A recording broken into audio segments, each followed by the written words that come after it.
Wallpaper. Same difference. Yeah. Except it's not round. No. Hey, it's Holden here. What's up? We got Big Bats and Hardwood, BigT, JSU. How's everybody doing today, huh? NBA Jam shirt. I love that. We got two guys with hats on backwards. Tony, first time I've ever seen you without a hat. What's going on here? You got a nice fresh shave. High and tight cut today. I got a little cut. I had to not put a hat on. Actually, I want a hat on though. So let's get it on. Let me join the crew. Someone can't wear a hat on this show. Somebody's got to do it. Looking sexy, Big T. How you doing there, JSU? You had a nice little sweat last night. I know you had a good night in the showdown action. I don't know if you listened to Big T or not. It seems like you did. Yeah, I mean, I never fade Big T. Not when it comes to showdowns. Like all the donkeys that faded Big T last night were probably hurting. So I had a pretty good night. Almost took something down. Was close, but well, it's all right. We'll hit it again Thursday. So not too bad about that. Had Noah Fant in the captain spot. I talked him up a little bit in the chat right before kickoff of that first game. I was in there for like 30 minutes. Answering some questions, and I know I brought him up to a few people, so hopefully some people played him, whether it was a 2-game slate or showdown, whatever. But yeah, I got unlucky at the end. Tannehill outdid him in the MVP spot by about like a point, or maybe less than a point, which is what did me in, caused me to come, just behind the winning lineup. Well, both of you guys saved me this week. I'm telling you, like in the football. I know it's basketball and baseball, but you had the Rodgers, Lazard, Adams, Thielen stack, and then Big T goes not only does he go Bridgewater, which was fine, but Robbie Anderson. To pick Robbie Anderson over Samuel and more than anything else, that was impressive. Nice call, dude. Nice call. Thank you. Just like usual, though. I hit on like 1 or 2 guys. JSU hits on 4. He just shows me up every time. I mean, but you're forgetting Josh Jacobs in my core? Are we just going to throw out Josh Jacobs in my core? Everybody, I could have said Josh Jacobs. You don't get credit for Josh Jacobs. I'm just saying he's in the core with everyone else that went off. That's just trying to add on. I mean, take your credit where it is due. Settle down. I will say though, for all the people, I tried to tell everyone about getting in the Yahoo contest. That Yahoo contest was like free money. It was overlaid big time. I ended up coming third in that. So I'm feeling good today. I had the Aaron Rodgers stack all around. I played it on every site. Like it was the best stack. I think I made it very clear in both the shows how much I liked that stack.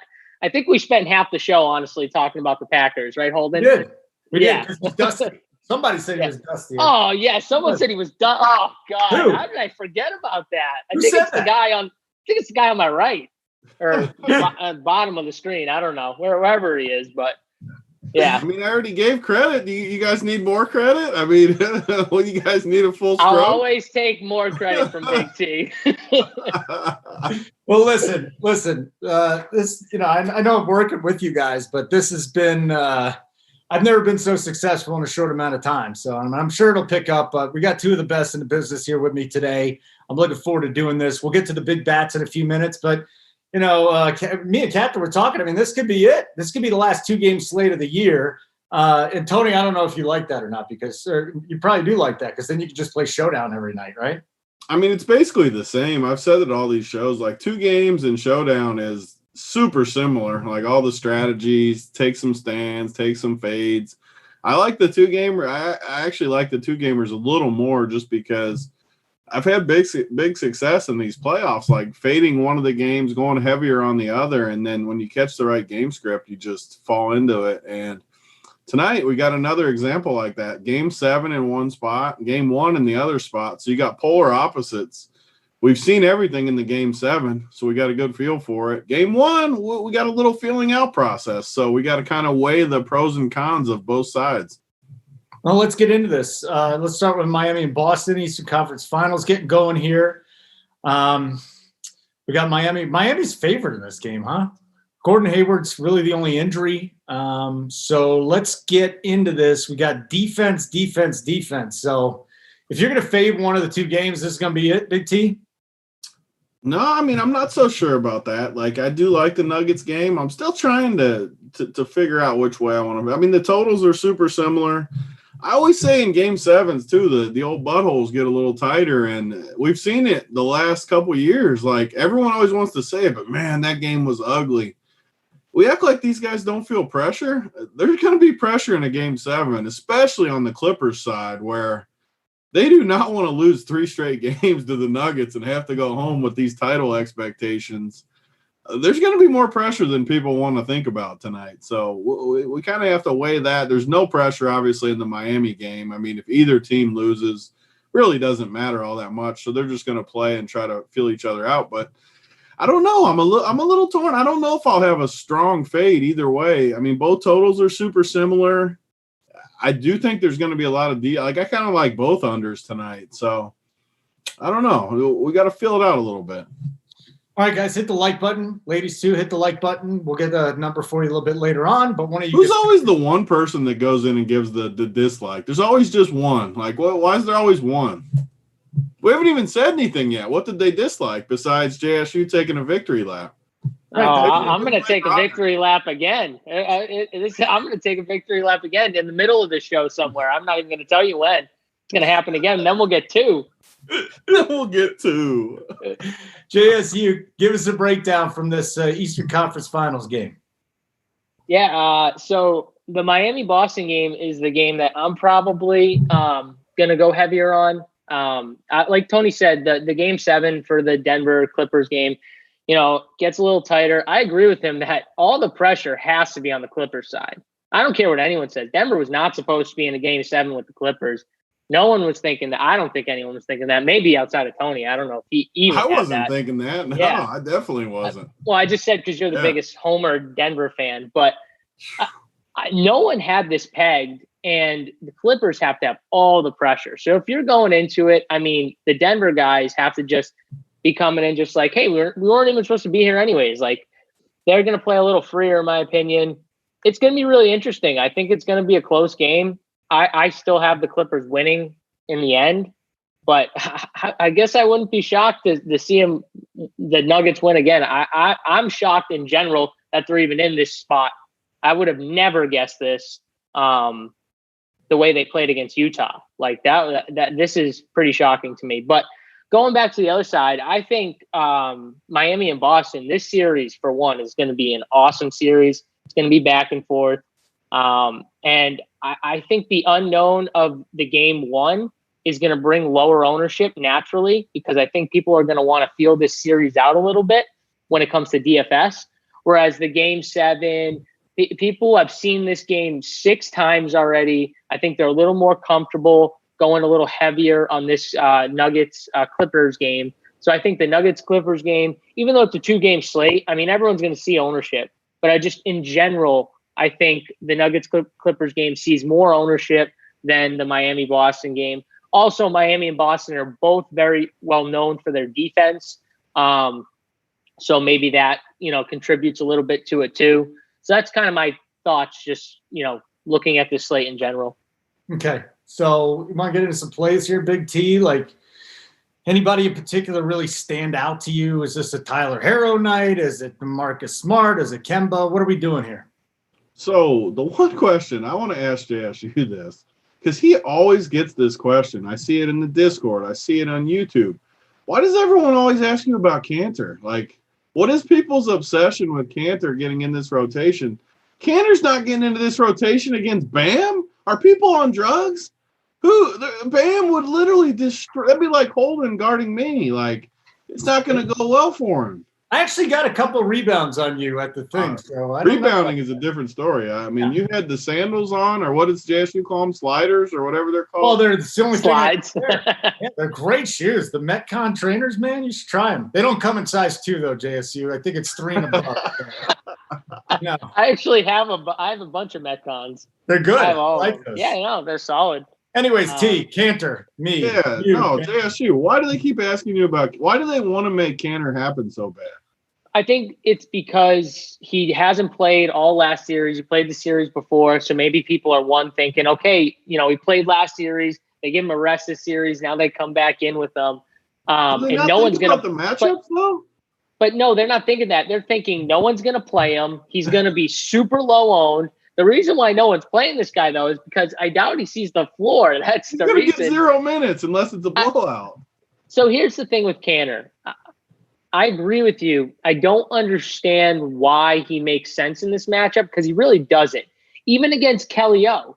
Kelly O is a perimeter center or big man. So when they take Bam off the floor, it's not like you can say, well, Kelly O, Canner can go and guard Kelly O. He doesn't want to extend Canner out and guard Kelly O. I would actually think, and I would actually rather them go smaller than even Rob Williams and play like Grant Williams or Semi, because Kelly O likes to play extended and they can actually guard him very easily out on the perimeter. Whereas I think Williams, I think he could get got on the perimeter a little bit because at some points he's lazy a little bit on defense if you extend him too far past the rim.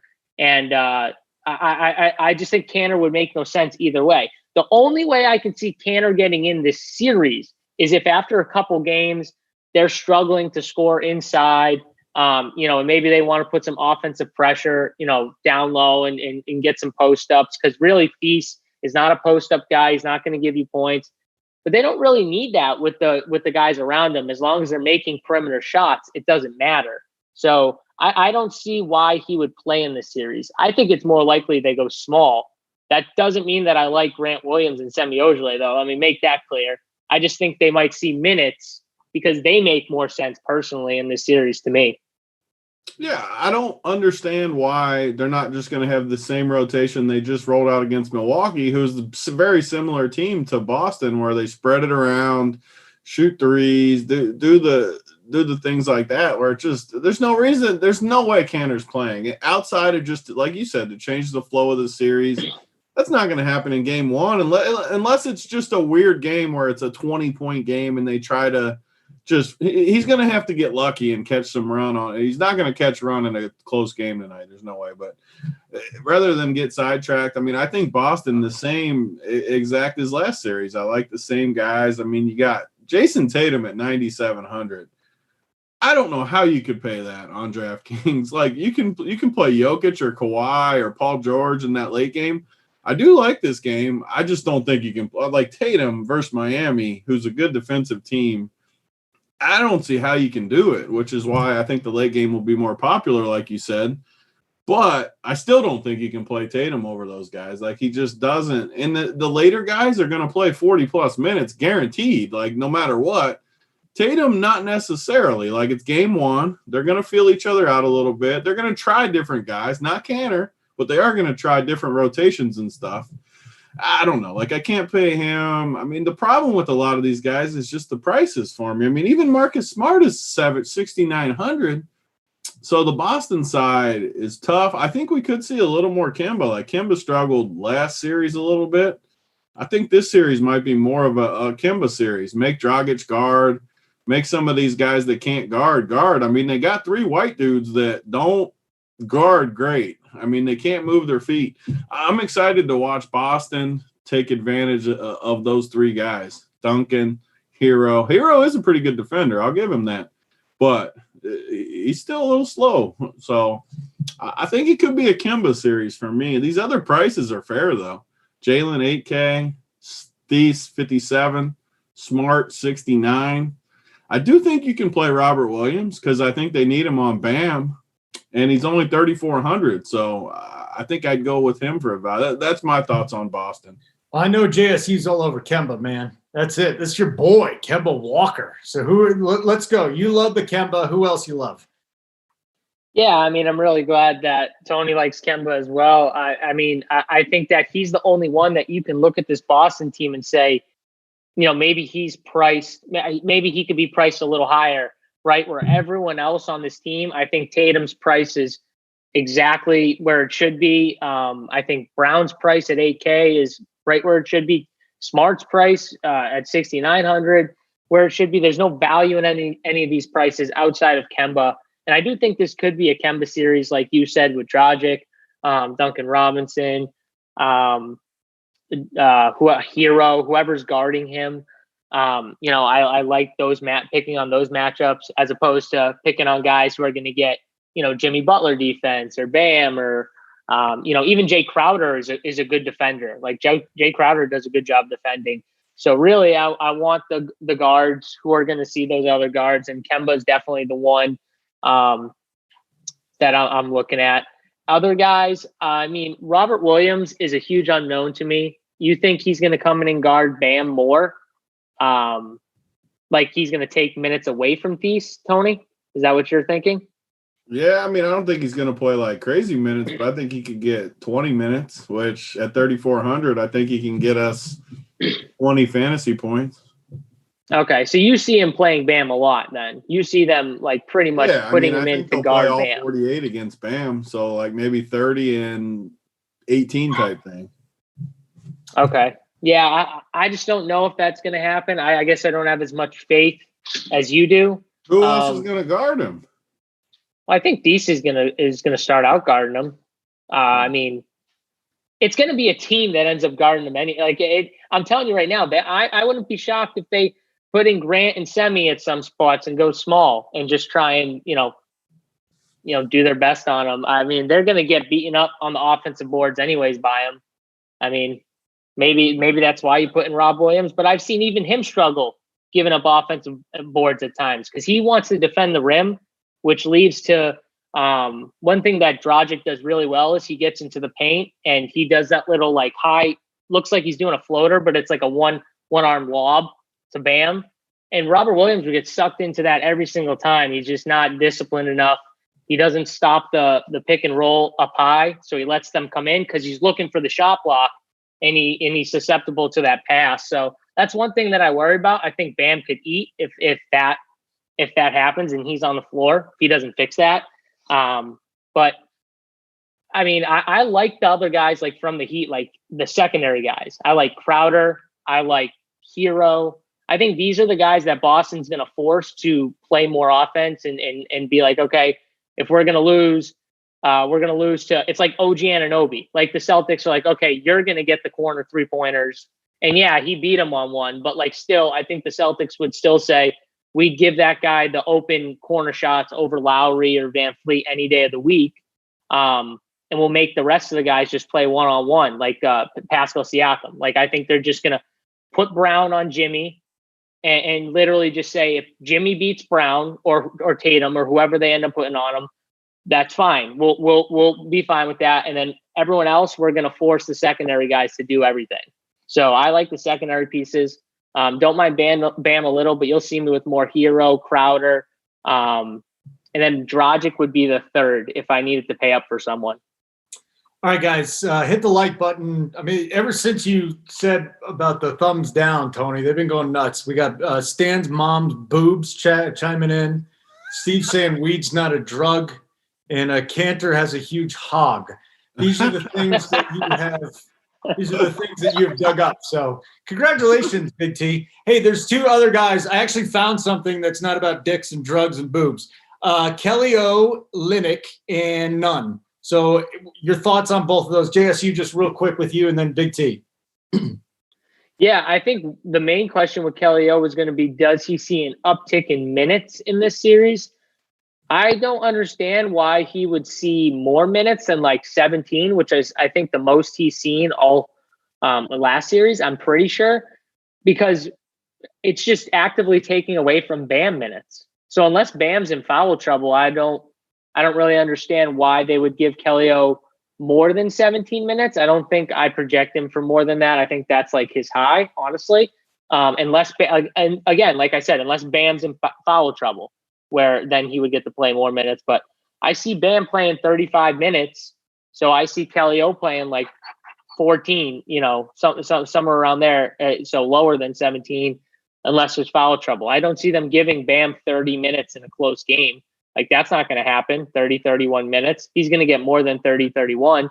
He's going to probably see 35 to 36. So I don't know why people are going to project Kelly O for more than 16 minutes. I think that's even high, personally. Olenek, Nunn, Big T?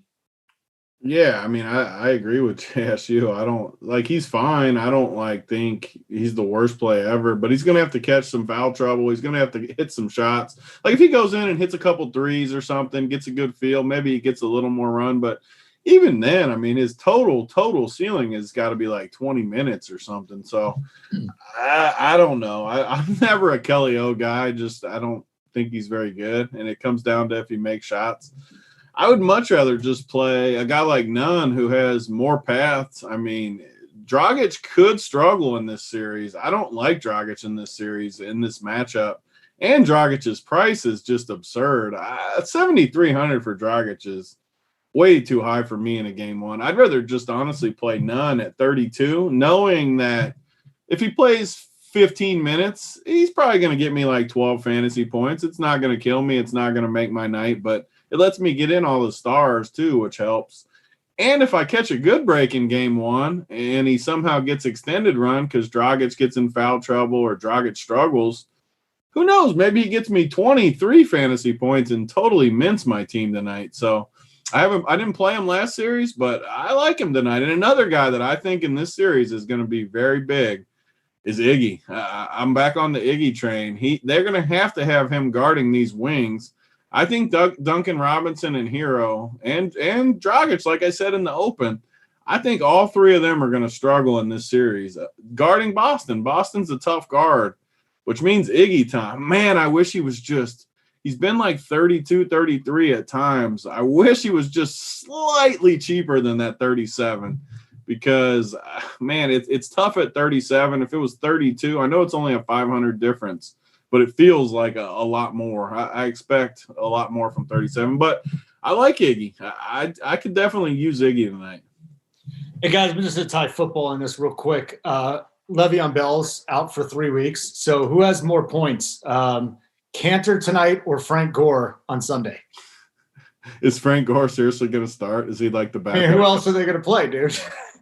It's Adam Gase's boy. They have to have like some young guy or something, right? No? Who does it, JSU? Cantor or Gore? I mean, I'm going to say Gore. Gore's like a lock because Cantor's going to get 0 minutes.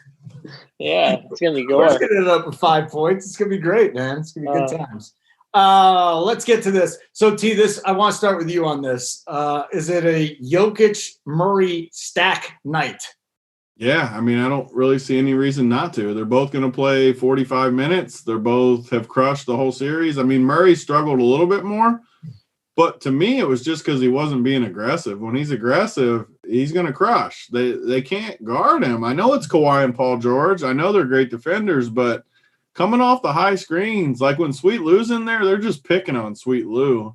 They're just running them all. The same thing all these NBA teams do. They find the weak link on D, they set that high screen, and they just torture you, put you right in the torture chamber, and it makes it to where Lou can't guard. So I'm definitely coming back with Jokic and Murray. I mean, all my teams, there's especially Jokic. Like Murray, maybe you don't have to.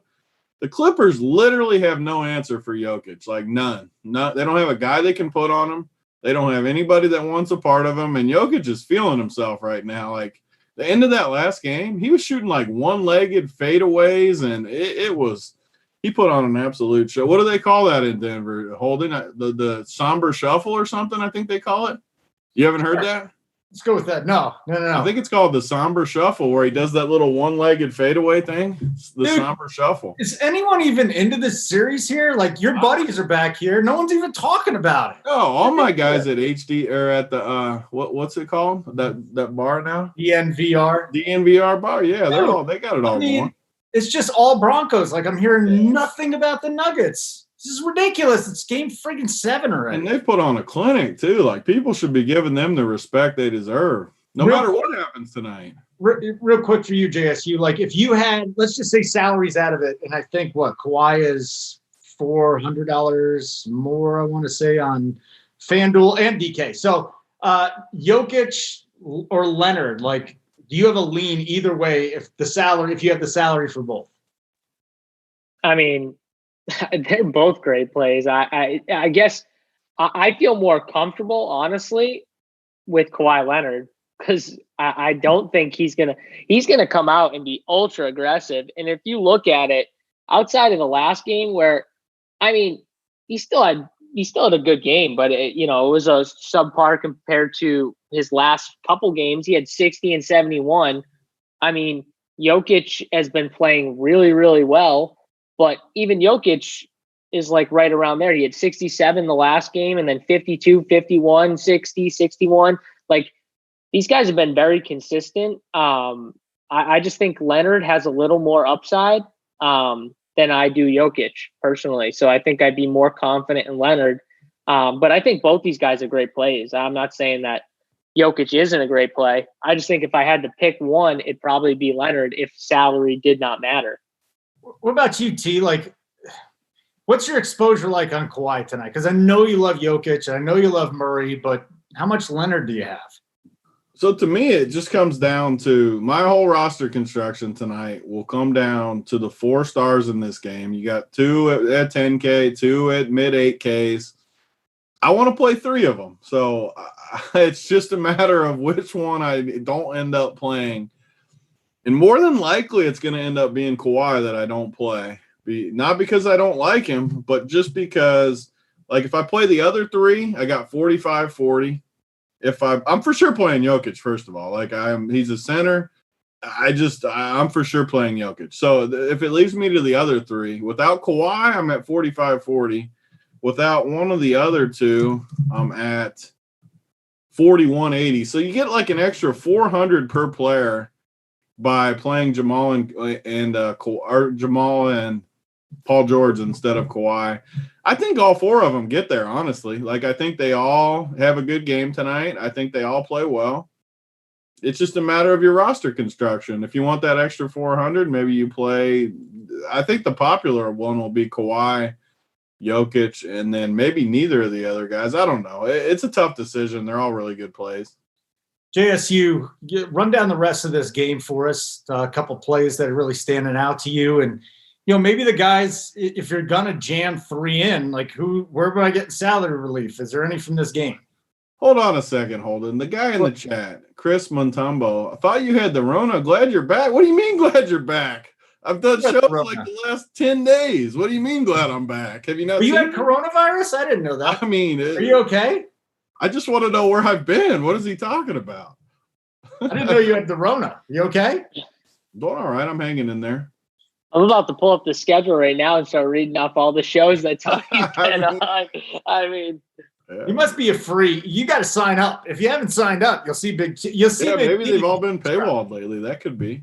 Yeah, and that might be it. Run Pure Sports. That's actually possible. $65 a month. Or is this a free show right now? Yeah, it's a free show. Oh, $65 a month. Just do it. If you're nervous, put $20 for the weekend. It's fine. Get the bet side too. Bets Showdown DFS, $100 a month. Come on. Bets had a big weekend too. Lots of winners on the bet. Last night, the live show, even I'm getting bets right. Like, things are going well when I'm hitting bets. It was amazing. It was a terrific night. I think I asked one of you guys some question. What the hell? Yeah, you asked JSU about the values. All right, values. Interrupted. Values. Coronavirus. Yes. So the values in this game let's start with the Denver side. I mean, MPJ at 5,300 to me is still somewhat a value, even though he hasn't gone off in the last couple games. He still has that 40-point upside at 5,300. So that to me looks good. I'm not playing Paul Millsap. I think he's one of those guys who, if he starts off and he's playing decent, he could see more run. But if he starts off slow, he's probably going to see less run. So that's why you've seen the fluctuation in his minutes, 28, 14, 29, 21. It's more just that. If he's playing well, they'll play him a little more, extend his minutes a little bit. But I'm probably not going to play him. If you want to take that risk, though, you can. Gary Harris saw big minutes last game, 42 minutes. Took 11 shots, had a pretty solid game. You kind of see the clear theme here, though, even with his minutes, 35, 23, 27, 42. If he's playing decent, I think they let him run more. He's going to play in the 40s tonight, guaranteed. You think so? Big T guarantee in the 40s. All right. For sure. Even if he's playing bad, because they haven't done that really. I mean, unless he's literally just horrendous, he's going to be in there 40 plus. He's going to be in there either way 40 plus. Tony, there was a few games where he was absolutely horrendous. I hate Gary Harris. This is for me saying it. There's just literally no way he's not playing 40 minutes tonight. All right. So, I mean, then he's if Tony's right, then he's a strong value at 4,600. I mean, I'm not going to play like the Torrey Craigs. Like, no way. Even Monte Morris, no thank you. I don't know. Like, do you want to play? Jeremy Grant has shown zero upside. He got benched last game. He got benched last game. Yeah. I mean, but he's shown like really zero upside anyways. Even when he was playing 40 minutes, he showed no upside. So, I mean, he's someone who's out to me. Yeah, I think it's Gary Harris. I think it's MPJ. I think if you want to roll the dice, you could go with Paul Millsap. I'm probably not going to do it. And then from the Clippers side, they keep attacking Lou Will. So Lou Will's not seeing, big minutes that much this series, at least consistently anyways, where normally he's getting like 30 minutes no matter what, especially in the playoffs, but they've just been attacking him. So I think he's seeing less minutes. I still think the price warrants a look at 5,500 because even in 24 minutes, this guy could still drop 30, because he's just that good of a scorer. I would look at him. Avika Zubek is getting minutes. He hasn't been doing that much with them, but he's seeing 30 minutes or more in his last 3 games. So he's clearly the guy, at least that they want the majority of the center minutes to be. So I think he's a strong value play. Marcus Morris, I'm probably not going to go there. I'll probably go Zubek over Morris. So that's kind of my breakdown of the cheaper guys. Oh, and Pat Bev. I mean, I continue to just stay away from Pat Bev. And I think it's only hurt me like once, and really not hurt me because he hasn't really done more than like have 20 or 22. But when he's so cheap, like all you need is 20 or 22. Now he's 4K. Just continues to struggle. I'm probably not going to play him. But if you're playing the Jokic, Murray, George, Leonard, 3 of those 4, you're probably going to need someone like Pat Bev, right, Tony? Yeah, I mean, even if you throw Bam, if you throw Bam in the mix, Jimmy in the mix, Tatum in the mix, like if you're playing 3 good guys tonight, you're going to need some value somewhere. And I don't love Pat Bev, but this is game 7. I could see Pat Bev getting an extended run. They can't play Lou, like I said. Bev could steal some of Lou's minutes. I think 4K is a stretch with the way he's been getting run. If you just look at the box scores, like 18 minutes, 27, 23, 21 in this series. I could see 30 minutes. I know this is a stretch, but this is game 7. This is the pressure on the Clippers. I could see these starters playing because the starters have got big leads every game for the Clippers, and then they kind of bring the bench guys in. Another guy, too, that we have to take notice is Zubac, just because Harrell just hasn't got it done in this series, kind of like Lou. That's part of the Clippers' issue in this series is their 2 bench guys that they've thrived off of. Lou and Trez have been awful. Like, they just haven't been good in this series. I could see Zubac and Pat Bev kind of picking up from where those bench guys haven't got it done. Zubac's only 4,800. That's definitely an underprice. And I think we almost had – like, he's 1,000 cheaper than Thies. And I think the 1,000 in Zubac is a much better path, in my opinion. Anything else you guys want to chime in on this before we move on to baseball? All right, good. So we're up to it's $80 a month, right? Not 65. That was our promotion. It's 60. And what is it for the year? What is it for the year? It's 1,000 for the year for everything on the site. The bets, the DFS. Yeah, I don't know why you wouldn't do it. If you like money, just do it. That's what I'd say. All right, a couple other things before we move on to baseball. Hit the like button. We're at 92. How many are we going to get here, JSU, before we give away some swag? Well, what do we got live right now? 92 out of 308. I mean, we got to get 150. Like that's 308. We got to get half. 150. We can do that. We got 75 baseball games, so we'll definitely get it. And then Costa, listen, man, I know you keep joking and you haven't got your shirts yet. Big T is not going out to FedEx every single day to ship these out, okay? There's, what is it, like a monthly thing. So just relax, Costa. People have been like panicking. Like, I'm not going daily to FedEx to send out 2 shirts. Costa, I love you. I love all these guys in the chats, even those of you that think I use a fleshlight all the time. You're great. I'll get them. As long as you sent us the address, you will get them. They're on the list. Costa. It's been like what? To the last like 2 weeks are on my list. They haven't gone out. Yeah, just relax, dudes. We're gonna get you. We're gonna take care of you. Let's get some baseball. We got a big slate tonight. Yesterday's slate was the worst slate I think ever in the history of the world. We had 2 3-game slates on FanDuel. The DraftKings slate sucked. Didn't have a lot. Just forget about it. This is a great slate. Okay, every team seems to be playing. Let's start with the pitching here. At the top, it's Yu Darvish, 11-3 on DK. Carlos Carrasco, 10-5. And then you just go down to the next level with Davies and Flaherty and Gonsolin and everybody else. JSU, let's get to you here on Darvish and Carrasco at the top. Yeah, I mean, so for me, it would probably be Yu Darvish if I had to pick between him and Carrasco. I'm not really on Carrasco today. Just hasn't shown, the big upside that I look for in an over 10K pitcher where I'm looking for a ton of strikeouts. And at 11-3 for Yu Darvish, at least I have that where this guy has shown multiple times this year the double-digit strikeout upside. Even if I have to pay, $800 more, I still rather do that than play Carrasco. But I don't know on this slate. I don't know how much I'm going to have of these guys at the top. It's going to come down to, stacking and if I can find some cheap stacks that I like. But it would definitely be Yu Darvish as my lean at the top. And then I see some mid-tier pitchers where we'll get into that I do like, but, we'll get into that. All right, seeing some basketball questions too. Guys, if we didn't get to it, go in the Discord after this. If you're a subscriber, you get access to these guys, so you can ask them any question you want to. All right, so T, you like paying up for pitching, finding some low-owned cheap stacks. Is that the strategy tonight? What are you doing with these two guys? No, I mean, I'm definitely not going up. You got Carrasco in a tough spot. Yu Darvish in a tough spot for that matter. They're the best pitchers on the slate, but I don't see any reason to play them. We're on a huge slate with tons of offense. I just can't imagine paying this price for these guys. I'm a big projection guy too for pitchers, so I like to see like if any of them pop off the page at me. And these definitely do not pop off the page. There's cheaper guys in the same range.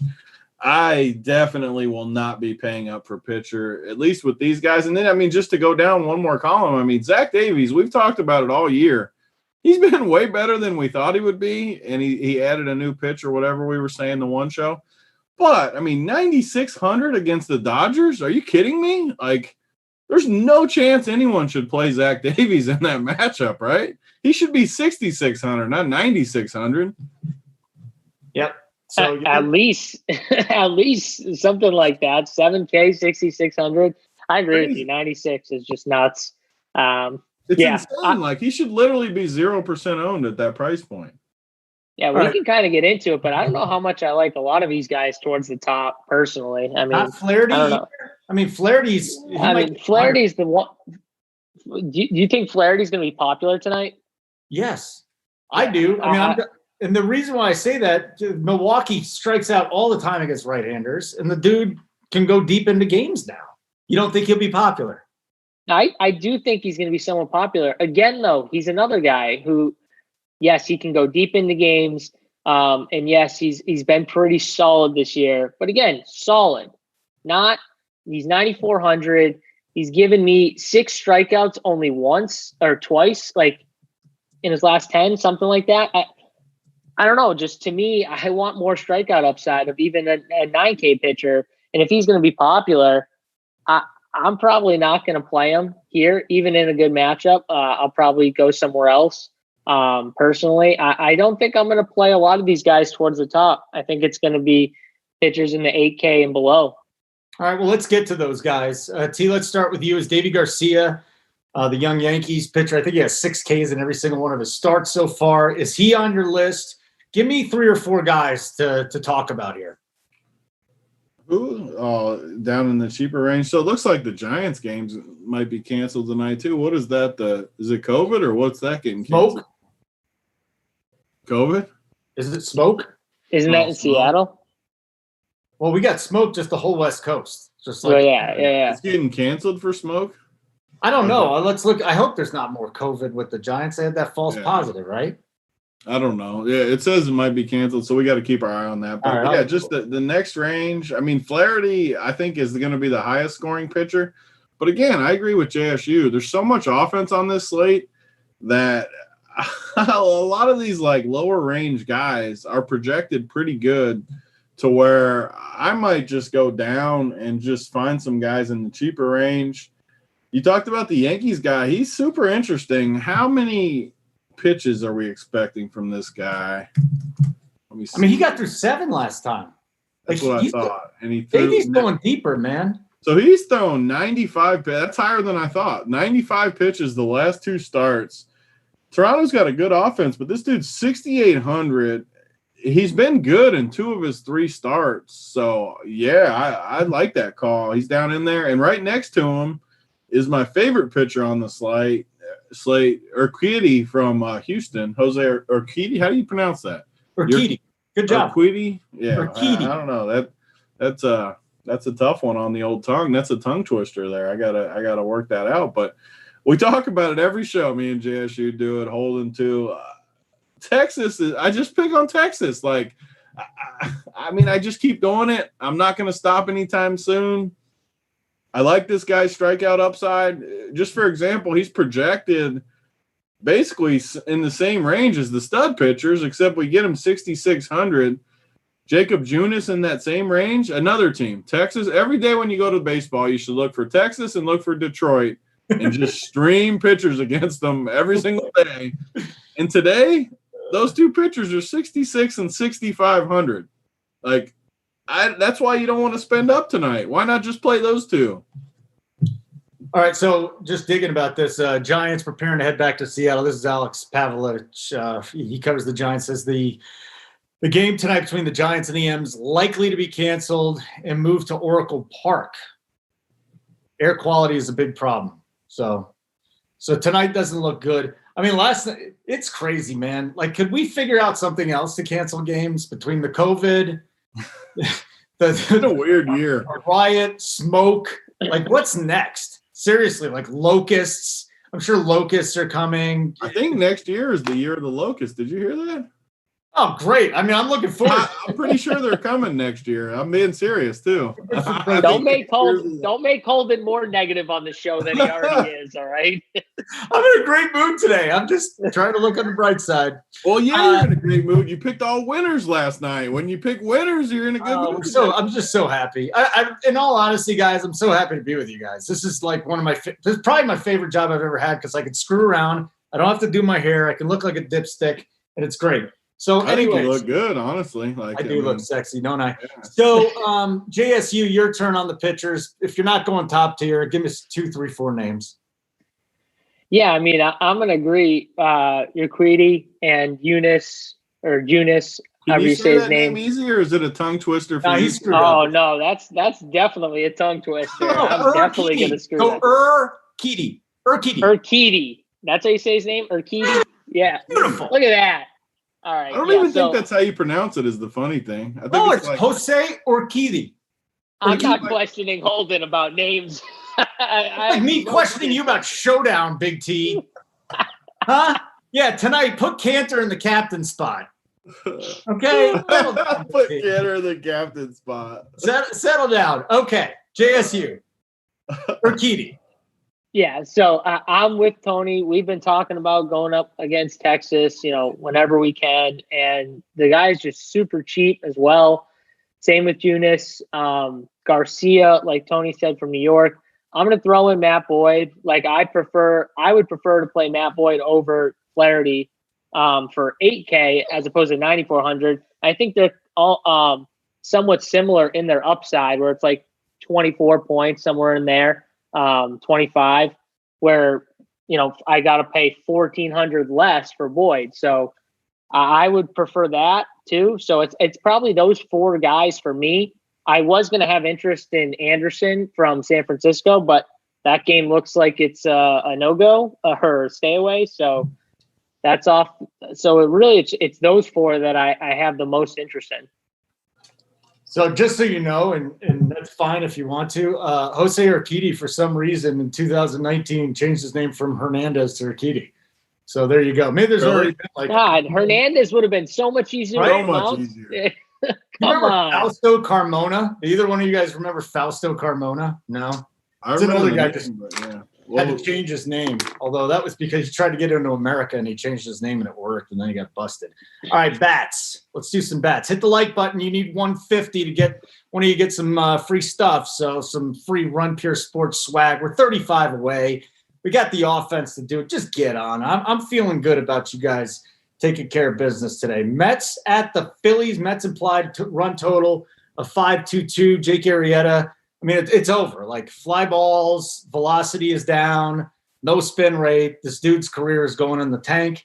And Philadelphia's facing Porcello. Like, could we see two more washed veterans going head-to-head tonight? I know Porcello's had a couple of good starts lately, but, like, do we attack either side here, JSU? I mean, I think you can attack Porcello. I like some of these Philly bats personally. This is going to come up a lot, obviously, but this is such a big slate that, there's only going to be so many games that, like, I'm going to want to attack because I'm going to want to keep my, player pool somewhat tight today and my stacks somewhat tight today. Because, like I said, on these big game slates, you don't want to almost overextend yourself where you're into too many games. I always talk about it, but you want to have a tight core. I think Philly, though, is one of those teams where I'm probably going to have exposure to. So I do think they're one of the better plays on the slate, personally. So that's me. I think there's nothing wrong with the Mets. They just fall outside of, like some of my top stacks. So I'm not going to have much from the Nets, maybe outside of like a one-off. But, yeah, it's going to be more Phillies for me. All right, just real quick, Ken Rosenthal saying the A's and M's canceled. They'll play a doubleheader in Seattle. Let's see here. That's it, right? Is that – hold on. Mariners game official. Giants and the Mariners postponed. Okay, and then they're gonna go to San Francisco and play. So just don't play that game tonight. That's all I'm saying to you. All right, how about the Mets and the Phillies, Big T? yeah, I like it. I mean, you said it perfectly. Two washed pitchers, a bunch of offense. It does suck that Hoskins is on the DL because he's been doing real well. So, or what do they call it now? The IL? What is it, Holden? The what?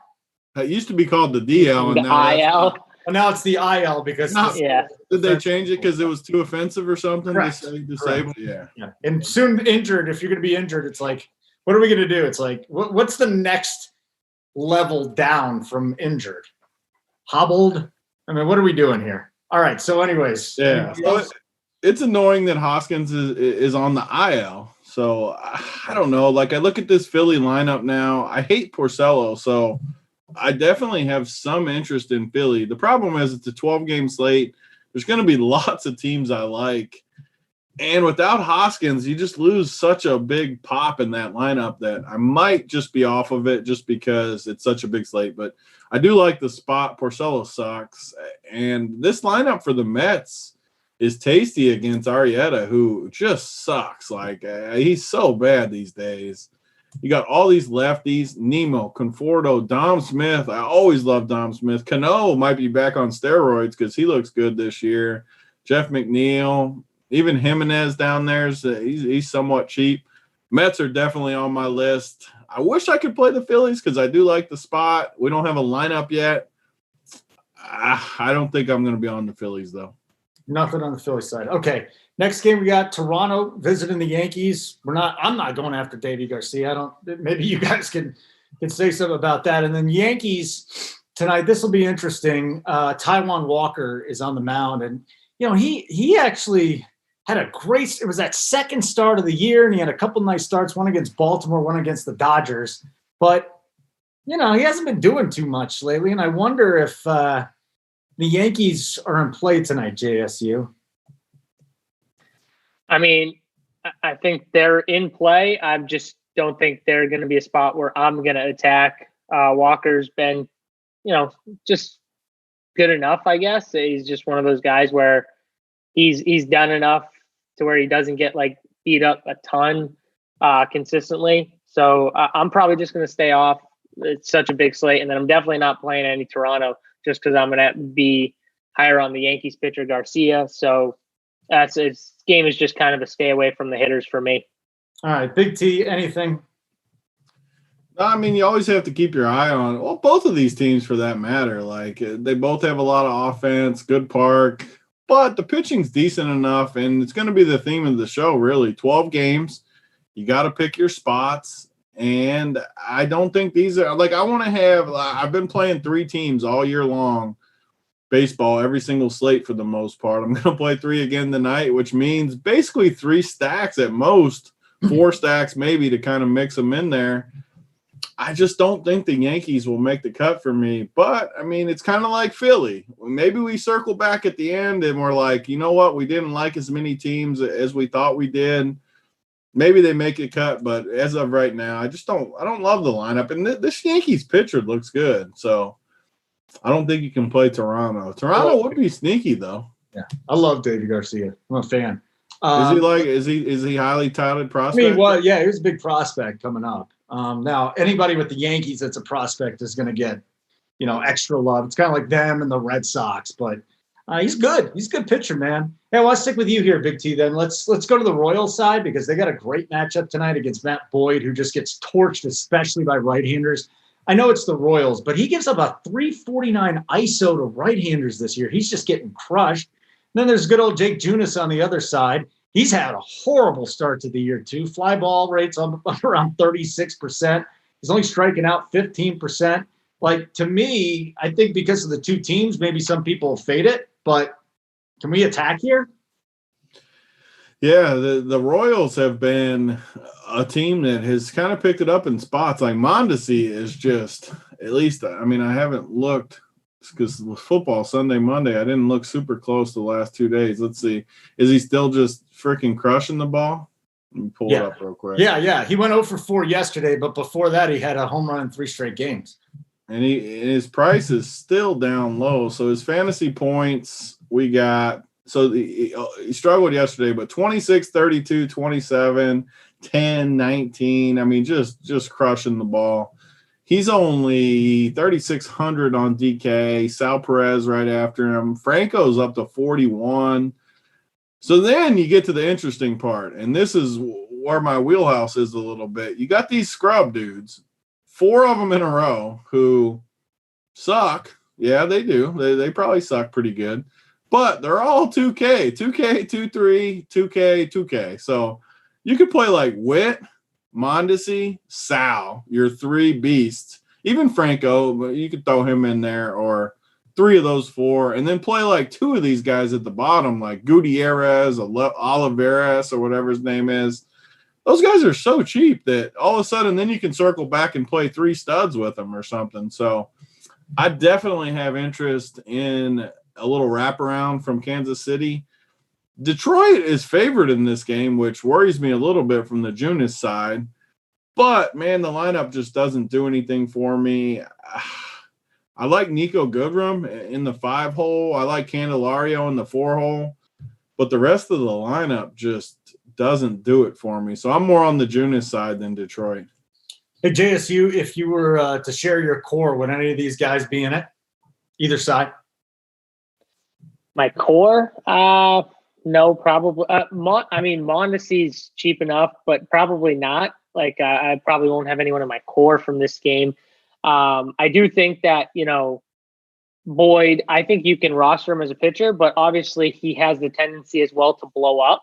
So it's going to be one or the other, right? He's either going to have, like, in my opinion, he's going to have like a really solid game, or he's going to blow up. So I think the price tags warrant you have to look at some Casey if you're playing a bunch of lineups. I don't know how much exposure I'm going to have to him, but I will say that they do have, like Tony said, they do have a few 2K guys from this game.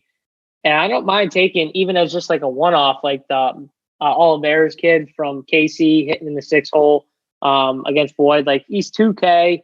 I don't mind taking a shot there, even as a one-off.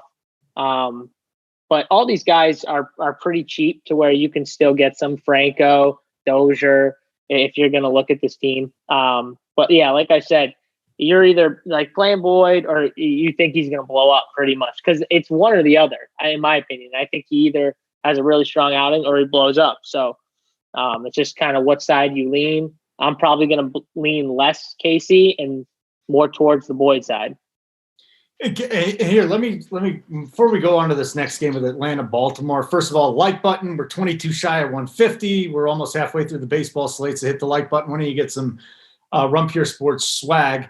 I'll also say this, when you get the combo package with the bet side, it helps. It's actually helped me quite a bit in baseball just from game total perspective, because those guys really dig into it. And I had a couple of conversations with the bet side, especially Joey Work, Joey.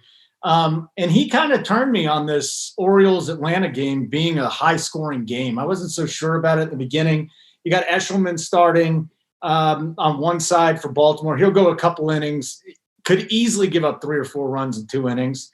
And, what are we doing here with this game? It's a nice total. I know Noah's out there too. There's just some bad pitchers going out here. Yeah, hey, you first.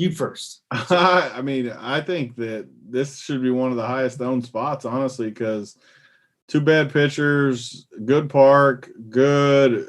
Atlanta's been maybe the hottest team in baseball. Yesterday they got pounded by Baltimore, but these teams are just hot right now. The prices for Atlanta are up there. We don't have a single guy. This is one of the only times I've seen where we don't have anybody under 4K. But this is the slate. We got cheap pitchers, so it's easy to fit them. Freddie Freeman every single day goes off, it feels like. Even yesterday hit a bomb in a game they got crushed in. So Atlanta, it has to be on your list. Like, there's no way they're not on your list as hot as they've been going against Baltimore. That's the easy side. Anyone can say to take Atlanta. That's just, everyone's going to see that. Baltimore, though, is an interesting spot. We got our boy DJ Stewart still. Let me pull this guy up. I always have last night they went off, right? Was it last night? Yeah, they scored a ton last night. It's like 13 runs or something. They just blew the lid off of it. It's not like they're going up again. 23. So he was on fire last week and then cooled off for looks like 3 games he had in a row. Cool, but then last night he hits a bomb, 4 ribbies, 2 hits, 23 fantasy points. And he's friggin' 2,400. And Cedric Mullins in the one hole is 2,500. You want to know the dude I loved last year? And something must have happened to him. Like like my man from the Reds, Aquino. Austin Hayes was good last year. He must have just lost his swing or something, because he's in the 9 hole tonight. What happened to it? Holden? What happened to this dude? All I know is he's got 1 home run, man. That's it. That's all I know. He's got 1 home run like the last month. I'm with you. I don't know exactly what the deal is with Austin Hayes, but yeah, he's been moved down. JSU. Okay, so hold on a second. So he's only played 1 game in the last month. Well, then that's why he has 1 home run. Yeah, he had a fractured rib. So this is interesting, though. This could get us something. He's only played 1 game. He had a fractured rib. He played yesterday. He went 2 for 4 with a walk, 2 runs, 12 fantasy points. He's in the 9 hole. I'm a little interested here in the old 9-1-3 for sure. Maybe 4. Maybe throw. I like Baltimore a little bit. I'm adding Baltimore to my list. All right. Hey, Austin Hayes is the key, though, if you play Baltimore. I'm not talking about Baltimore when you're on the show. So you take it. I'm biased. You can talk about him today, because I actually like this game. I think this game is my favorite game. I like the full game stack. I know that makes Holden feel good. First, the Atlanta side. So one thing I love about this Atlanta team is even the bottom of the order has upside, like so much upside. You got Duvall at 7th, got tons of power. You got Austin Riley 8th, Ozzie Albies 9th. I could do a perfect 7, 8, 9, 1, 2 stack with Freeman and was it who's one? I can't even Acuna. Sorry. I think it's the perfect stack for Atlanta. And then you can pair them up with all these cheap guys, DJ Stewart. Tony talked about Austin Hayes. Mountcastle is only 3,400. That's way underpriced. I think it's the perfect spot where you can get, the cheap guys from Baltimore and pair them and do something weird, like stacking the bottom of the Braves order or wrapping it around with the 1-2 of the 2 best hitters from the Braves. And Yeah, I like this game a lot. You'll definitely see a full game stack here. I mean, 10.5 for that total. You got to be kidding me. So listen, betting and predicting totals and stuff like that. And you kind of have to do it in DFS too. That's a big thing. It's all about predictive analysis. But 10.5 runs in this game. Listen, there's just some things that I like that my eyes are drawn to, and that's it. And if you guys are on this game too, that's it. I mean, I feel very good about it now. Next game to get to would be St. Louis and Milwaukee. Real quick, JSU, is there anything from this game?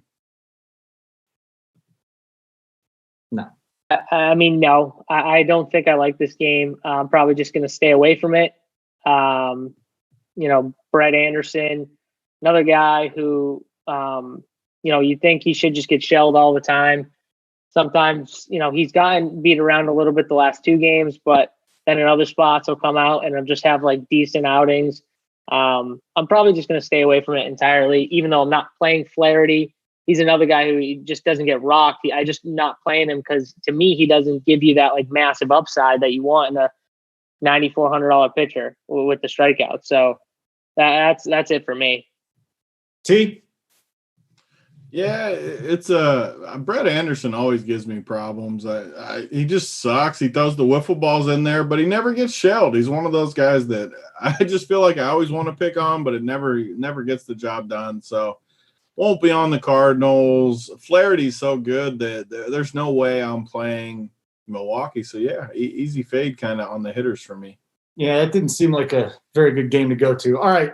So Dale Doback is on the mound against the Twins tonight, or against the White Sox tonight. We got Dunning going up against the Minnesota Twins. This is interesting. So JSU, back to you. A couple of nice offenses here, and I think the White Sox are kind of the Twins of last year. They can explode any night. Twins still got the bats. Can we find anything in this game? Yeah, I mean, I think you could definitely play the White Sox, on the series. Moncada. I think there are a bunch of these guys that are in play. I'm probably not going to go here and stack this game from either side. Like I said, I like the Atlanta-Baltimore game probably the best. So that's where I'm going to probably go. But I have no problems with the White Sox. I would be lower on Minnesota today, so definitely not in the conversation for me, probably because I'm keeping it to tight 3 stacks probably. But the White Sox are just out of there. But I wouldn't have an argument with anyone who had them as a top 3 stack because they're viable every slate. T.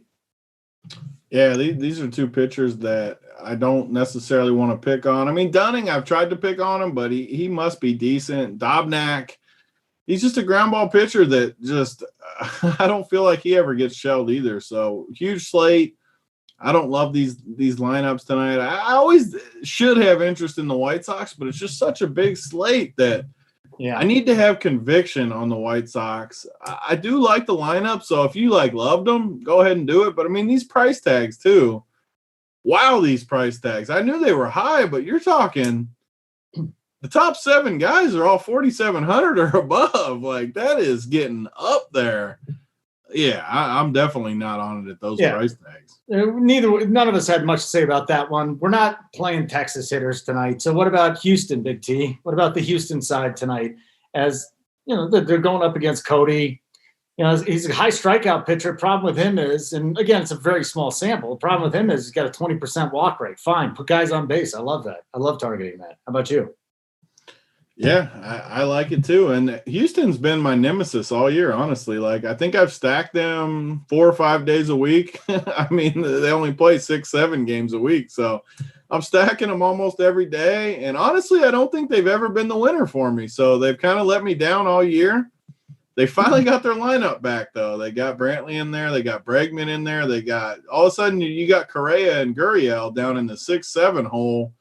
The lineup's starting to creep back into looking good again. So good pitching matchup, great numbers. I mean, Brantley 36. I never loved Brantley, but I mean, he's cheap. Altuve's cheap at 37. I definitely have some interest in Houston. Yeah, I like that. I mean, obviously Texas, I'm not going to – Texas is the worst lineup in baseball. I love Urquidy. Yeah, Houston is definitely on my list. Okay. JSU, Houston. Yeah, I mean, I think Houston's in play. I'm just they don't fall on my top 3 stacks list, but again, another team where they're just like right off after that. I have no problem with them. I'm just not going there. I mean, Altuve still cheap at 3,700, and you said guys walk problem and getting guys on base, and obviously that can get concerning if he gets a few guys on early. Maybe he gets beat up. He's not going to go that deep into the game anyways, Cody. But I'm with Tony that I feel like Houston has just not gotten it done ever when I've rostered them this year either. I just feel like I get them wrong, or just they haven't been right at all this year, one or the other. It's probably that they haven't been right pretty much all year. So it's just another game where I'm probably going to not have much from outside of the pitcher. So that's it for me. I mean, these next 2 games, like the Cleveland-Chicago game, I don't know if I'm going to play any of these top pitchers, but I'm not really going to pick on them from a hitter standpoint. Like, why on this huge slate? Why would you even think about it? Yeah, let's make that real quick. T, anything from that one? The next one with the pitchers and Darvish and So on the surface, it looks like you shouldn't pick on it. And then you just look a little closer, the total feels a little higher than it should be. 8 with some juice on the over. I don't know, these stud pitchers, for some reason my eye catches this game a little bit for offense. And I don't really know why. It's like the GPP side of me that I really like this Cleveland lineup. I mean, you got Lindor, Jose, Santana. My boy Naquin is back to 2,300. Oh, man, Naquin, why do you always have to be 2,300 for me? But it looks – I kind of like Cleveland. And honestly, I like to always have one stack. I thought it might be Baltimore as we looked at Baltimore. I always like to have one of my 3 that's a little kind of contrarian to where no one's on it. And for whatever reason, my eye kind of catches this game. And Chicago's been decent too with the bats. I don't know. I'm giving this game a second look, and it shouldn't make sense. But when I can get these offenses, these are good lineups, and I can get them at 1% owned, 2% owned. I have a little interest as a contrarian. The wind's blowing out at Wrigley. Not a crazy wind, but a little bit of wind blowing out. I don't know. I have a little interest in this game. Well, Chris Bryant's back for the Cubs. That's the first thing. And then I think Hernandez. Just look at the lineups. They're good, right? Look at both lineups. They're 2 good lineups. Yeah. Mike Freeman's hitting second, too. I don't know what you guys think about Freeman and maybe he's 2K. Yeah, they moved him right up there with Hernandez going on the paternity list. So it's a little different. Who's out? Hernandez. Oh, yeah. JSU, did that diatribe there from Big T change your mind on this game? No, not at all. That's why I asked. I don't blame you. We can't Hit the like button. Can't be on point on everything, right? We can't be in line with everything. No, that's not in line there. Yeah, that's it. Hey, what's up, Sports Keg from our Run Pure Bet side? 10 more likes. Got it. What? I was saying Jay. I was rooting Jay on. That's our boy, the Keg. So I'm looking forward. Me and him and Mangone are doing a show tomorrow night. Little DFS and bet side. I'm excited about that. Too bad Mangone's on fire. Mangone in there. You guys pick winners. I don't know about Mangone. Well, Mangone was hot until the bet show last night. Now he's got the Clippers -7.5. Holden, you got to plug what time the show is tomorrow so people can tune in. I have no idea what time that show is. No idea whatsoever. All right. Do you? It's your show. You made the schedule. You made the schedule. It's not my show, though. I look at the calendar tomorrow. This is what I do. This is what time I show up. This is what I talk about. You the made real this question schedule. is, Holden, what time is the Wishbone, the old guys podcast? That's tonight at some point in time. I didn't think that was going to be any good. And then G. Risen goes out and wins like $1 trillion. And Uncle T's, everything's going on. So basically it was just us piggybacking you guys, but still. I liked it, though. You guys were telling some stories. I like those. We'll tell some more stories. Back in the 60s, when I was 18 years old, we used to wet fuel. You got to keep it up, though. You got to continue. I like story time. It's solid. Story time. I always like story time. You want more story time? I honestly like story time a lot. Okay. Like story time's good. All right. Hey, guys in chat, do you like story time? I mean, I don't need winners on what is today? Tuesday? I don't need NFL winners on a Tuesday. I need story time. Hey, JSU, why am I doing these video things if we don't need winners then? I mean, what am I doing? That leads to winners. Story time brings good mojo. All right, I'll just start telling stories. Don't worry about what I have you doing, okay? Just think about story time for the JSU, later, all right? Back when I started playing fantasy football in 1984, Steve Grogan was my quarterback. He was going to Stanley. JSU wasn't even alive in 1984. Sorry. I wasn't even born yet. Yeah, the other two guys were like 30 years old then. All right, so we got more baseball to get to. Let's stay on target, boys. Oakland and Colorado. It's a Coors slate here. It's Coors slate. How are we attacking this one, Big T? God, this so Coors. I'm the opposite of Titletown, where I see Coors and it just makes me want to cry because, like tonight, Senzatella's at Coors. Senzatella sucks. Sean Manaea sucks. I don't like these guys. We got massive totals. I kind of switched fields a little bit. I don't think I did. I only did like one baseball show last week. I played Coors a few times last week, and I actually did good playing it. So I got some karma with the old Coors. And tonight I struggle because it's a 12-game slate, much bigger. I don't know what to do with Coors. I always like to either just go all in on it or just fade it. I like some of our other stacks. I'm just legitimately torn. I am like, I don't know if we can keep this game down tonight. These pitchers aren't good. I'm torn. I want to hear what JSU thinks because I really am torn on it. We're not asking you to make the decision on whether or not euthanize a pet.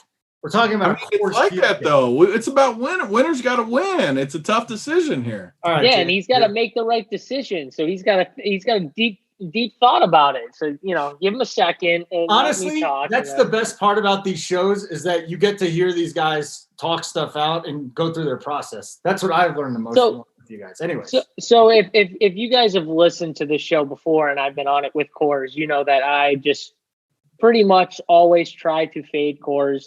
And we know the risks, right? Like, if the game blows out, you're probably going to be dead. You're probably going to be drawing dead.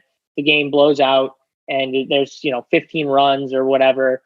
But at certain points, and we've seen it this year multiple times, where Coors finishes 5-3, 5-2. But it happens. Like, I'm not saying that that's the most likely outcome of this game, but I'm just saying. It's happened in spots that no one was expecting with really bad pitching. Sometimes it doesn't shoot out the way you think it always will shoot out. It's baseball, obviously. So, I mean, I'm probably just going to continue with my trend of I'm going to fade it. I do like the Atlanta-Baltimore game like we talked about. Even the Philadelphia game, I like as a game stack. Like, I think you could stack that game. I like that as well. And let's be honest, like those games are like those teams should be more popular than they will be because of this Colorado game. So when you say to me like Atlanta is going to be popular, well, yeah, but how popular will they be? We have Coors on the slate. Like they're not going to be crazy popular because Coors is on the slate. Most people are going to go Coors because they always go Coors, and it's just the way it's going to be. So yeah, the pitchers aren't good. Yeah, the hitters, there's good hitters in good spots, but we've seen it before where good hitters in good spots fail. Seen it with the Wrigley wind all the time in Wrigley. Oh, the winds are blowing out 20 miles an hour, blah, blah, blah. And the game doesn't do anything. and people are all upset like they went all in on Cubs. It's the same thing with Coors sometimes. Coors, it's the same exact thing. Everyone thinks, oh, it's Coors, bad pitchers, good hitters. It's going to blow out all the time. It doesn't happen. So I'm just going to fade it and hope it's a dud. Well, what do we do with this next game then? Because we keep talking about Zach Davies. It's like, how the hell is this happening? Start after start after start. He's been so good. Huh? He's been so good. Eventually it comes to the point where you just have to think that he's just actually good now. I don't know. Like eventually in a baseball season with hitters and pitchers, if they've just been good all season, we just have to assume they're good, right? Yeah, there's a week and a half left in the season too, so it's not like there's a long time for this numbers to revert We're almost at the end of the year already. But in the DK algorithm, maybe the DK algorithm that I make fun of every time Zach Davies pitches and I say, how is he 9,600? Maybe it's just right. Like maybe he's supposed to be 9,600 because every single game he gets 23 fantasy points. And every single game when I try to beat him, I lose. He just might be good. So I'm done picking on him, especially on a 12-game slate. Yeah, it's a JSU. Like, when do we just start saying forget about it? That's it. I mean, the guy doesn't even hit 90 miles an hour, right? But limits the contact. He throws his changeup like 3/4 of the time, and seemingly nobody could touch it. Even when he wasn't good, he was still one of those guys where we didn't want to pick on him, right? Like as much because he still like limited how much he got beat up. And yeah, now he looks much better. So I mean, tough matchup, but I'm probably not going to play him. I'm just going to stay off. Like I see one other. I have interest in a stack maybe, but that's pretty much it. I'm probably not going to have anything on this game. Not on the Padres side either. I mean, Gonsolin's going back into the rotation, so that's it. We'll just fade that one. Big T, just get rid of this game. The Dodgers game? Yeah. Yeah, like, I mean, I say it every time. You could play the Dodgers. I wouldn't have an issue. And the Padres, for that matter, too. These two offenses are good. You could play them, but it's a 12-game slate. I'm not going to play everyone. Yeah, I'm fading. Hey, good job, guys, getting over 150. I'm proud of you. And ladies. We need more, though, because we got 7 dislikes, so we need like 165. How does that happen? Like, I get one or trolls. two. I mean, the haters, they get tired of JSU winning all the money every weekend. I mean, they hate that. They get tired of it, so they want to give the little dislike button. Come on. Yeah, why is it got to be me? Because you're the only one that won all the money this weekend. What do you mean? Why do they got to give the dislikes because of me? Tony's like, it's got to be because of JSU. Oh, they don't like it when people shorter than them win all the money. Let's use a process. Help that I'm short. Trust me, I wanted to be tall. I really tried. I tried my best to be tall. I prayed every night. Yeah. It didn't help. I still am short, all right? And I prayed every night that I was going to be 6'1". It never happened. Well, I mean, I used HGH. What's your excuse? Like, I legitimately was the third smallest kid in my class, so I went and got HGH. You're obviously not really dedicated to it very much. You just threw in the towel, and this is what happens. I'm not getting into what I did in my childhood to try and grow. Yeah. All right. Heroin's bad. Just remember that. So anyways, last game, because there's no San Francisco-Seattle game tonight. They too much smoke, and they're moving down. They're going to play a doubleheader in San Francisco tomorrow. Arizona visiting the Angels. Julio Teheran night. I love a good Julio Teheran night. And then Mad Bum going up against the Angels. Trout and Rendon. That's looking kind of good. JSU. Do we target Mr. Teheran tonight? I think you can. I think you can target both of these pitchers, honestly. Bumgarner's been giving up a ton of bombs lately, just, consistently. Was it his last 5 or so? He's getting 1, 2, 4, 2, 2 home runs in his last 5 games. I think, he's interesting to take hitters against. And again, Teheran as well. Arizona hasn't been an offense this year that's been that great, but Julio Teheran is not a good pitcher either. So I could absolutely see either side of this game. I do say, though, like I do normally fade Trout a lot, especially when he's going to be higher owned, but I do like Trout a lot today. All right. What about you, Big T? You like this? Is this DFS goodness? Yeah, it's definitely DFS goodness. We got 2 bad pitchers. We got a late game that on a Coors slate, these teams can't be owned. Like, it's physically impossible for these teams to be owned on this slate. We got some dude named Pavin Smith in 2-hole for 2K. Like, is he a prospect, Holden? No, he's just a 2-hole for 2K. He played the last 2 days, got 12 fantasy points yesterday. He's going against a guy that can't get lefties out. He's a lefty. I mean, the 1-2 for Arizona, you got Rojas for 3-2, Pavin Smith for 2K. Talk about just a random, 2 guys to put in with your Coors stack or your Brave stack. I absolutely – you can even put Trout in it as going the other way. Like Trout, Rojas, Pavin Smith. and play whatever stack you want with it. I love that. And some of these other, I mean, you have to have some interest in the Angels going against Bumgarner. So definitely, I definitely want some pieces. Justin Upton, has he done anything lately? I always feel out of touch with baseball after the football weekend, so I got to get the feel back. But yeah, Justin Upton has sucked. I'm not playing him. Rendon hasn't been great. Fletcher is expensive. Yeah, I think my call for this game is like a Substack. Rojas, Pavin Smith, Mike Trout, a little 3-man to go with my Oakland stack or with my chalky stack. Is Smith in there officially? Yeah, in the 2-hole. 2K. All right. That's a good play. Like, even if I wanted one guy, like the only issue with him at all is he plays first base. That's a little annoying, but that's all right. It's going to make him lower owned because of it. Hey, anything else you guys want to get to before we get to your stacks? I mean, there was so much we covered here today. Anything, guys? No, I feel like there was just so many games that it's almost going to be so hard to remember what we even talked about at the beginning of this show. Fine. Yeah. So let's just do stacks then, JSU. We did so many games. Let's just do stacks. What is it? 3 of them. Yeah. So for me, it's the Atlanta-Baltimore. I like that. I like it as a game stack. I like both the teams. And then I think after that, it's the Phillies for me. I don't mind the Mets, but I think I like the Phillies a little bit more. And then the last game would be that Arizona versus the Angels. I think what Tony said was on point. You can kind of stack both sides of this game up a little bit. Maybe not a full stack of both sides of this game, but little mini stacks or 3-man stacks. So I do like that. So those are probably the 3 games that I'm going to centralize my teams around tonight. Hey, Big T, Pavin Smith is a big Jimmy Butler fan. Does that make you want to start him more tonight?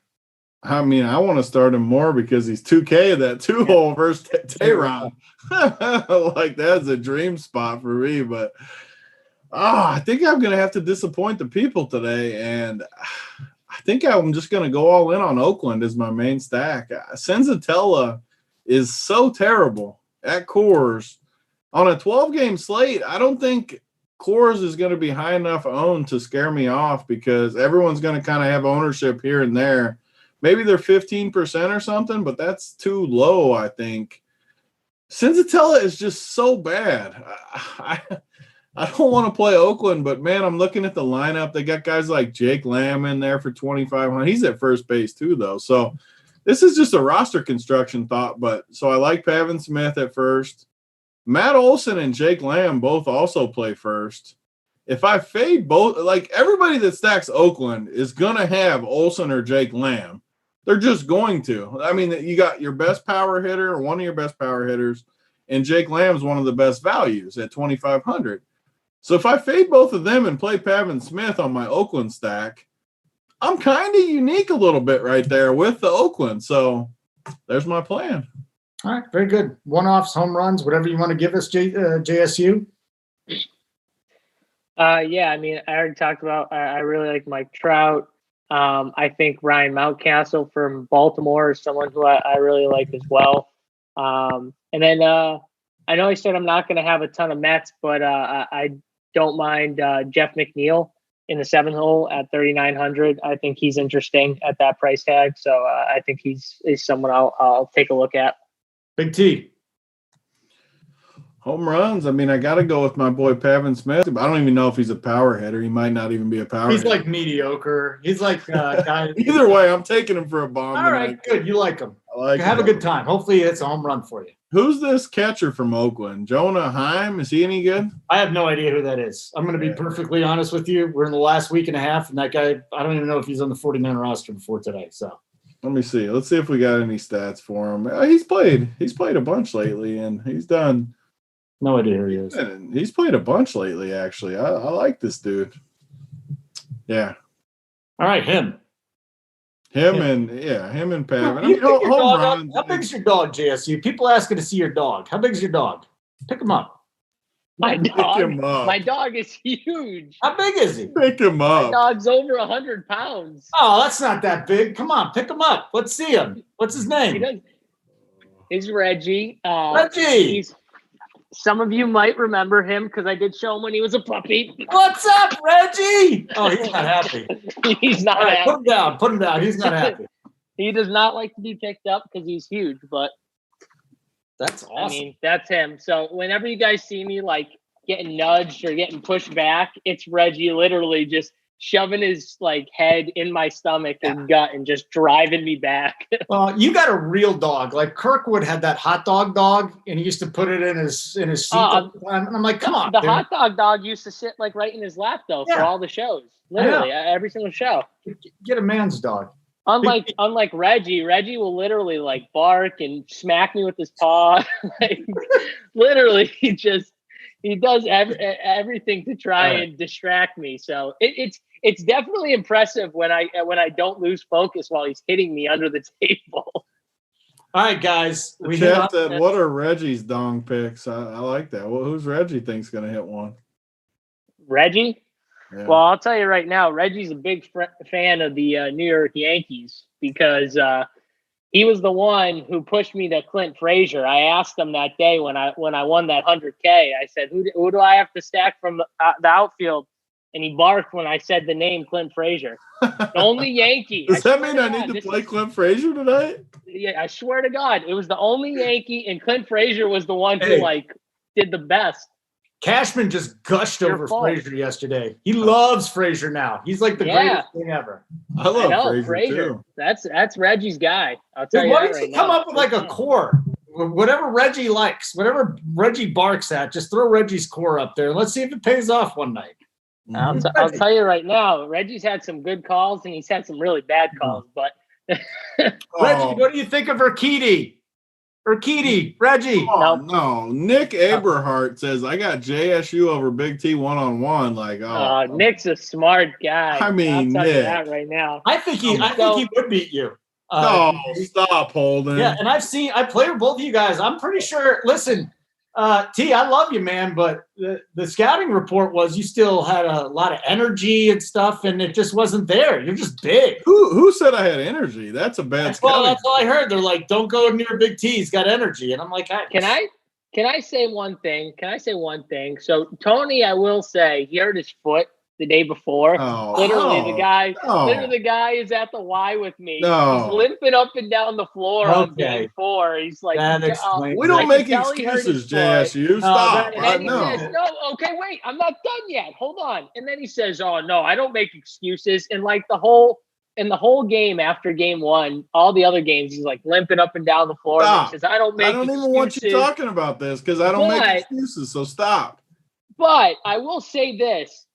When you know the best players, when you're getting hacked every single play, and nobody got hacked more than Tony. I will say, this dude got beaten up worse than me. Why are you stroking, JSU? Stop stroking. No, I'm not stroking. I'm telling the truth. That's the truth. You know it too. You know for a fact that I definitely got fouled every trip. Me and you got fouled the most, and it wasn't close. Easily. The whole game would have been different if we had refs. Like nothing could top when you got clotheslined.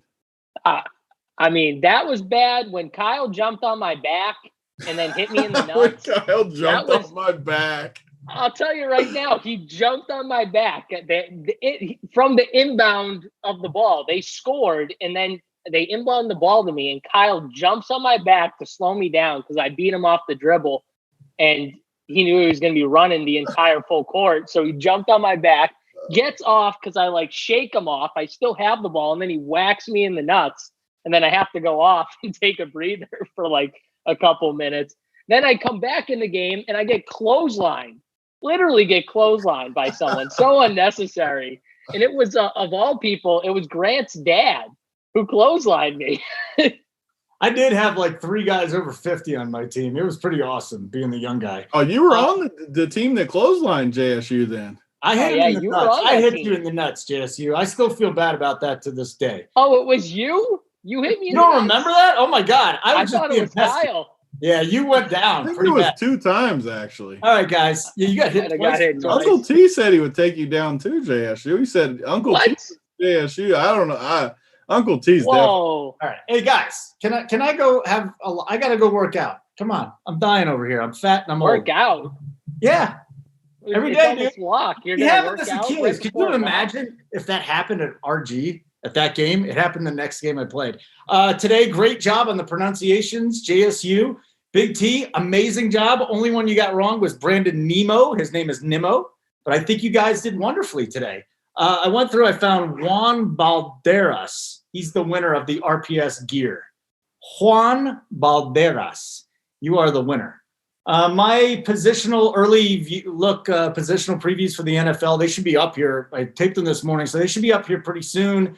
Quarterback, running back, wide receiver. I'll drop tight end tomorrow. So some early, just if you want to get some early thoughts on the positions, those are out. I know we just got our contents just ramping up so much, so it's awesome. All right, JSU, anything before you go? Yes, no, maybe so. No, I gotta finish up my my basketball course, so make sure you check that out. They'll probably be up in the next 5 or 10 minutes, so make sure you get over there and check those out. T, what's up? Me too. I'm looking forward to it. Game 7 tonight. So hey, I can't you're wait. out Denver. Where do I get my haircut, man? I can't find a good haircut out here. Got to find a good barber, man. The barber's where it's at. All right, that's what I do for JSU, for Big T, and for